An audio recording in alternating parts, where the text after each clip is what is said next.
Arding, pendaki biasa yang kalau naik gunung, tujuannya hanya standar cari pemandangan, ngilangin stres, dan ngerasain udara segar. Gak ada yang spesial dari gue, kecuali mungkin satu hal. Gue suka naik gunung yang katanya mistis, bukan karena gue berani, tapi karena gue penasaran. Waktu itu, gue bareng 3 temen gue. Raka temen lama dari SMA, orangnya agak songong, tapi loyal. Bayu anak yang pendiam, tapi kalau udah diajak ngomong soal survival, langsung bawel. Dan Sari cewek satu-satunya di tim, tomboy, tapi paling ngerti soal medan. Kita udah lama ngerencanain pendakian ini, dan pilihan jatuh ke Gunung Salak, karena katanya jalurnya gak terlalu panjang, cocok buat trip singkat, tapi semua orang juga tahu, Gunung Salak tuh bukan gunung biasa. Banyak cerita soal pendaki hilang, suara-suara aneh di hutan, sampai penampakan yang gak bisa dijelasin secara logika. Dan satu hal yang paling sering disebut orang soal dia yang namanya gak boleh disebut. Waktu sampai di base camp, suasananya adem banget. Pagi masih muda, kabut tipis-tipis menyelimuti jalur hutan. Kita nyapa penjaga base camp yang lagi ngopi sambil ngerokok. Orangnya tua, tapi mukanya tegas. Namanya Pak Naryo. Mas, Mbak, kalau udah di atas, tolong jaga omongan ya, kata beliau sambil nyimpen KTP kita di laci. Ada satu nama yang pantang banget disebut di jalur pendakian, apalagi kalau udah deket Kawah Ratu.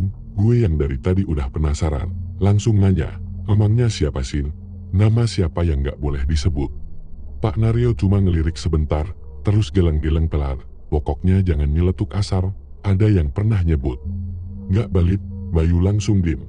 Sari ngelirik gue sambil nyengir, wah, mirip Voldemort. Ya Raka malah ngakak. Adur, mitos gituan dibawa serius amat. Nih gunung, bukan dunia sihir. Pak Naryo gak ketawa, dia cuma liatin Raka lama, terus bilang, justru karena kalian gak percaya, kalian sering jadi sasaran. Kalimat itu bikin suasana agak hening, tapi ya begitulah anak-anak kota. Kadang lebih takut sinyal hilang daripada setan. Sekitar jam 8 pagi, kita mulai nanjak. Jalurnya masih bersahabat. Pepohonan tinggi di kiri kanan. Suara burung masih ram, dan angin pagi nyegarin banget. Kita jalan sambil ngobrol santai, sesekali berhenti buat foto-foto Raka yang bawa action cam terus-terusan ngevlog, kadang lebay. Tapi emang dia yang paling bisa bikin suasana ram. Gue upload nih kalau udah turun, judulnya pendakian mistis ke Gunung Salak, nyaris disantet, kata dia sambil ketawan. Gue ngikut bahunya pelan, jangan gitu-gitu amat judulnya, ntar malah kejadian. Yaelah, dia lu parnoan banget, katanya sambil cengar-cengir. Bayu di belakang mulai ngos-ngosan, tapi masih bisa senyum. Kalau ada yang muncul, gue lari duluan ya, sisanya kalian beres ya. Sari cuman ngelirik malas, gue tandang duluan. Lo, baru boleh lari. Semakin siang, jalur makin sepi. Kita sempet ketemu 2 rombongan yang turun, tapi gak banyak ngobrol. Katanya, jalur atas lagi berkabut tebal, jadi mereka gak berani lanjut. Tapi kita kekeh naik, karena udah jauh-jauh kesini. Masa cuma lihat pohon doang. Pas sampai di salah satu shelter, kita duduk sebentar buat makan. Di situ, angin mulai berubah. Bukan angin kencang, tapi angin yang entah kenapa rasanya dinginnya beda, lebih menusuk, dan bikin bulu kuduk gue berdiri. Tapi gue tahan, gak mau bikin yang lain mikir aneh-aneh. Bayu yang biasanya kalem, tiba-tiba nyeletuk, lo denger gak? Gue langsung nengok, apa? Kayak ada yang bisik-bisik. Dari belakang Sari nengok cepat. Tadi gak ada siapa-siapa tuh, mereka cuma geleng. Gue gak denger apa-apa, paling lo kecapekan. Gue dim aja. Tapi jujur, gue juga ngerasa, bukan suara jelas, tapi lebih ke kayak langkah kaki pelan, ngerayap di semak. Pas nengok ke arah sumber suara, gak ada apa-apa, tapi rasanya ada yang ngawasin dari jauh. Gue mikir, mungkin cuma perasaan, atau hewan hutan. Sekitar jam 2 siang, kita makin dekat ke Kawah Ratu, dan disinilah semua mulai gak biasa. Jalur mulai penuh kabut, beneran kabut tebal, sampai jarak pandang cuma 2-3 meter. Kita mulai saling panggil biar gak kepisah. Raka, jangan di depan terus woi, teriak Sari. Tenang aja, gue nyari sinyal biar bisa live, katanya dari depan. Suaranya nyaring, tapi mulai agak menggema. Aneh, padahal gak ada tebing di sekitar situ. Bayu ngerespon pelan, jangan jauh-jauh, Rak, serius deh, gak anak nih tempat. Baru juga ngomong, Raka berhenti mendadak. Dia berdiri menghadap ke arah kabut, terus ketawa kecil. Kalian percaya gak sama cerita si penjaga Basecamp tadi?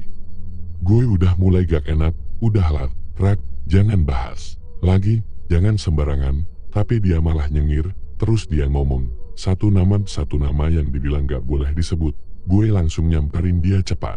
Lo kenapa sih? Gak bisa serius dikit? Tapi begitu dia selesai nyeletuk nama itu, kabut yang tadinya tebal jadi lebih padat, kayak kabutnya hidup, dan makin dekat ke arah kita. Sari bisik pelan, gue dengar suara ketawa. Lo denger gak, Bayu? Manggut pelan. Iya, tapi bukan suara kita kan? Raka dim, bener-bener dim, tangannya gemeter. Dia lihat ke kanan, terus ke kiri, matanya kosong. Dia datang, katanya pelan, suaranya beda, bukan suara Raka yang biasa. Gue langsung narik bahunya. Rak, lo kenapa? Jangan bercanda begini. Tapi dia gak jawab, dia cuma berdiri, ngeliat ke kabut yang makin nutup jalan, dan disitulah gue sadar, pendakian ini gak sesantai yang gue kira. Bintang hari itu awalnya biasa aja cerah, malah cenderung adem. Angin sepoi-sepoi, suara serangga hutan masih kedengaran jelas, dan langit biru bersih. Gak ada tanda-tanda apapun yang bikin kita curiga bakal terjadi hal aneh. Tapi begitu kita mulai masuk ke area hutan yang lebih rapat, suasana berubah. Langit yang tadinya terang mulai kelabu, mendung pelan-pelan nutup cahaya matahari, dan kabut tipis mulai turun dari sela-sela pepohonan. Awalnya cuma samar, kayak kembut yang naik dari tanah lembab. Tapi makin lama, makin pekat, gue mulai ngerasa hawa sekitar jadi lebih dingin, dan anehnya, sunyi. Suara burung dan serangga tiba-tiba hilang. Padahal tadi rem banget, jalan kaki kami melambat. Bukan karena capek, tapi karena perasaan gak enak yang makin kerasa tiap langkah. Gue sesekali nengok ke belakang, ngerasa kayak ada yang ngikutin, tapi gak ada siapa-siapa, cuma pepohonan tinggi yang diam kayak patung. Bayu tiba-tiba ngomong pelan, lo ngerasa gak sih? Dari tadi kayak ada yang ngikutin. Gue noleh ke dia, tatapan matanya serius, wajahnya keringetan. Bukan karena capek, tapi karena cemas. Gue angguk pelan, iya. Tapi tenang aja dulu, mungkin cuma hewan hutan. Gue bilang gitu biar dia tenang. Padahal dalam hati gue juga sama, merinding. Sari yang dari tadi jalan di depan mulai ngerasa juga. Dia sempat berhenti, narik napas panjang, terus nengok ke kita. Kalian yakin ini jalur benar? Gue lihat peta, jalurnya masih sesuai. Tapi jalannya kayak udah jarang dilewatin. Rerumputan tinggi nutupin jalur, tanah licin, dan di kanan kiri udah gak kelihatan apa-apa. Kabut makin padat, akhirnya kita sampai di jalur yang katanya deket Kawah Ratu. Harusnya pemandangan di sini keren, tapi sekarang yang kelihatan cuma putih tebal dan siluet pohon-pohon tua yang berdiri diam kayak penjaga.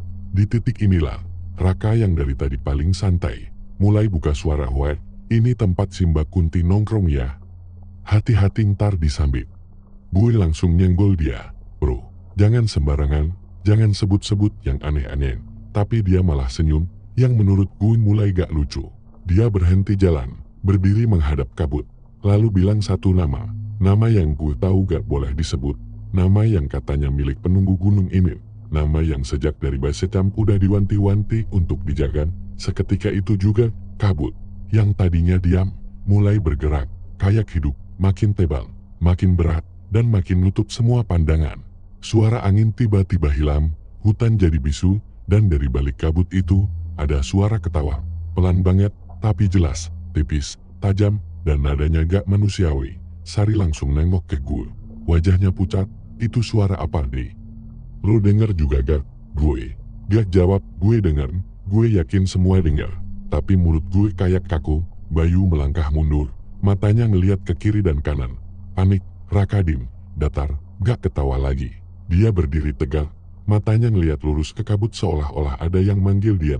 Wajahnya kosong, bibirnya gerak dikit. Terus dia ngomong pelan banget, suaranya berat, gak kayak suara dia biasanya. Dia udah dateng, dan gue ngerasa, saat itu juga, kita udah ngelewatin batas. Bukan cuma jalur pendakian, tapi batas antara dunia nyata, dan dunia yang gak seharusnya kita sentuh. Bintang malam itu, hawa dingin bukan lagi, karena cuaca, rasanya menusuk sampai ke dalam tulang. Kita bertiga, gue, Bayu, dan Sari duduk melingkar di dalam tenda yang kita pasang buru-buru. Ukurannya cuma cukup untuk 4 orang.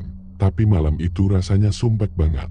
Bukan karena sempit, tapi karena tekanan suasana yang gak bisa dijelasin. Raka duduk di pojokan, diam. Dari tadi dia gak ngomong sepatah kata pun sejak dia nyeletuk nama itu di jalur dekat Kawah Ratu. Matanya melotot ke satu titik, seolah ada sesuatu yang terus dia lihat, sesuatu yang gak bisa dilihat sama kita. Kadang-kadang dia senyum, tapi senyumnya bukan kayak orang senang, melainkan kayak kepuasan yang menyeramkan. Bayu sempat narik gue keluar tenda sebentar, cuma buat ngobrol. Gue gak enak hati. Itu bukan Raka yang biasa, katanya pelan sambil ngeliat ke arah hutan yang makin gelap. Iya, gue juga ngerasa, sejak dia ngomong nama itu, dia kayak kosong, kayak ada yang ngisi badannya. Lu percaya dia kesurupan? Gue tarik napas panjang. Gue gak tahu, tapi yang jelas, dia gak sendiri sekarang. Bayu manggut, tapi jelas dia cemas. Gue bisa lihat dari tangan yang terus dia kepal dan buka, kayak lagi ngatur napas. Kita balik ke tenda dan malam itu, gak ada satupun dari kami yang tidur. Angin di luar makin kencang, tenda goyang pelan, dan suara ranting yang ketemu angin bikin bunyi serak, yang bikin merinding. Sari duduk sambil meluk lutut, sesekali dia lirik Raka, lalu ngeliat gue.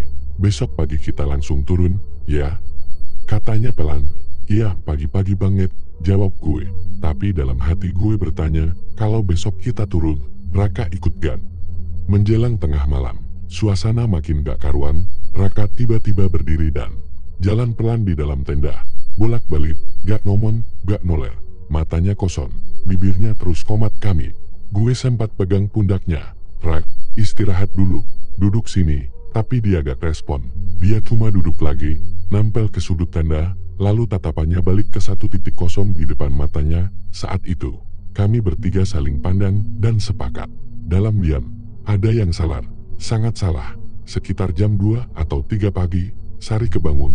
Dia langsung bangunin gue dan Bayu. Wajahnya pucat. Gue denger suara nyanyian. Katanya sambil bisik, lagu Jawa, kayak tembang kuno. Gue langsung pasang telinga. Dan iya, dari luar tenda, samar, ada suara orang nyanyi. Suaranya lirih, pelan banget, tapi jelas. Liriknya gak gue ngerti, tapi nadanya ngawang, kayak suara dari mimpi buruk. Gak ada senter yang kita nyalain, kita cuma duduk diam di dalam tenda, berharap suara itu lewat aja. Tapi suara itu gak pergi, dia malah makin dekat. Gue pegang tangan Sari yang dingin, Bayu merem, entah doa atau tahan takut, dan Raka. Dia dim, tapi kali ini, senyumnya melebar. Gue makin yakin Raka udah gak ada di situ.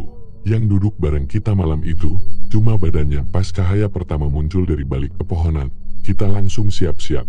Tapi pas gue bangun, ngeliat ke pojokan, Raka udah gak ada. Tendanya kebuka, resletingnya setengah terbuka ke arah luar.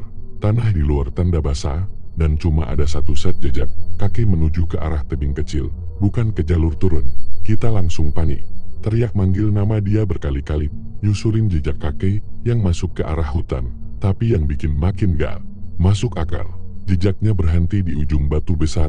Gak ada jejak balik, gak ada jejak mundur, cuma seperti dia jalan sendiri dan hilang begitu aja. Bayu sampai turun ke lereng kecil, mikir Raka mungkin jatuh, tapi ada tanda-tanda. Sari nangis, dan gue cuma bisa berdiri di situ, nahan napas, gak bisa mikir apa-apa. Akhirnya, kita mutusin buat turun bertiga. Dengan berat hati, karena kita tahu, Raka udah gak bakal ikut turun. Di Basecam, kita langsung lapor. Pendaki hilang, tim SR langsung digerakin. Mereka naik, nyisir jalur dan hutan sekitar Kawah Ratu. Tapi gak nemu apa-apa, bahkan jejak kaki yang kita lihat pagi itu, pas dicari ulang, udah gak ada.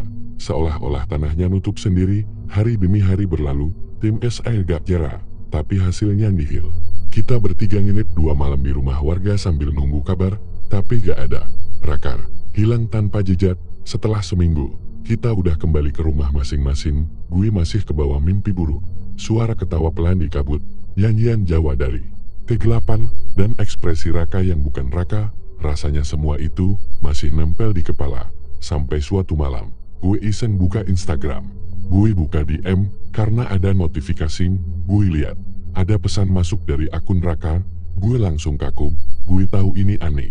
Raka hilang, gak mungkin bisa pegang HP. Tapi itu beneran dari akun dia. Profilnya masih sama, postingannya gak berubah. Gue buka, Diamnya dan isinya cuma satu kalimat, dia masih di sini. Jangan pernah sebut namanya lagi. Gue baca berulang-ulang. Jantung gue rasanya berhenti. Gak ada salam, gak ada penjelasan. Cuma kalimat pendek itu, kayak peringatan. Gue gak balas, gue juga gak buka akun itu lagi. Sampai sekarang, gue masih gak ngerti apakah itu beneran Raka atau sesuatu yang udah gantiin dia.